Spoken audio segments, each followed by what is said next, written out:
Bienvenue à tous pour les prévisions mondiales de ce 3 janvier. À l'image de cette photo, la neige a bien fait son apparition sur une bonne partie du continent avec une masse d'air plus froide qui a envahi pratiquement toutes les régions. Nous aurons pour ces prochains jours un ciel très nuageux de la France vers la Pologne ou encore les pays baltes. Quelques chutes de neige mais en faible quantité en allant vers l'Autriche, la Hongrie, la Pologne ou encore les pays baltes. Lorsque l'air froid va arriver en Méditerranée occidentale, on aura une goutte froide sur le golfe de Gênes, conséquence de fortes pluies de Rome vers la Botte, mais aussi de la neige sur les Balkans, sur l'Albanie, la Serbie, le Monténégro ou encore le nord de l'Albanie avec là de fortes quantités.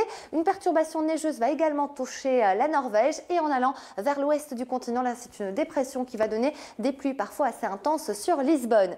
En direction des États-Unis, nous avons une descente d'air polaire qui va glisser du centre du Canada vers le centre des États-Unis, moins 4 degrés au meilleur de la journée à Denver. À l'est, c'est une masse d'air chaude, mais avec de fortes pluies sur les Carolines, les Virginies, mais aussi de la neige à Québec jusqu'à 40 cm.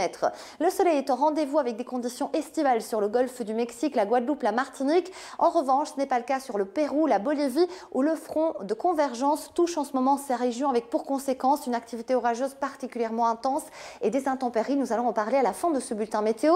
Un temps très instable également sur le nord de l'Argentine ou encore le Paraguay. On prend la direction de l'Afrique australe où le mercure a du mal à grimper sur le cap, mais le soleil est au rendez-vous. Beaucoup plus d'instabilité sur Johannesburg en remontant vers la région des Grands Lacs, la Zambie, le Zimbabwe ou encore l'Angola.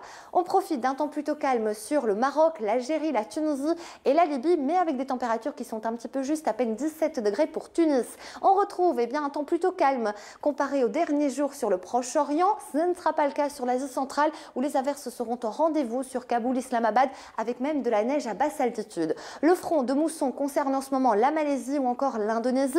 Ce n'est pas le cas en Australie où les conditions seront plutôt calmes et estivales sur le sud-est. En remontant du côté de Brisbane, on aura là une activité orageuse assez marquée et ce sera aussi le cas sur le nord du continent. On prend la direction de la Chine où la qualité de l'air restera toujours mauvaise à Pékin, mais le temps sera plutôt calme. Nous allons à présent parler de l'actualité du jour qui nous emmène en Bolivie. Le nord du pays est touché par de gros orages tropicaux en raison du front intertropical. Conséquence, vous le voyez, des inondations avec des glissements de terrain ces derniers jours et malheureusement la situation ne va pas s'améliorer.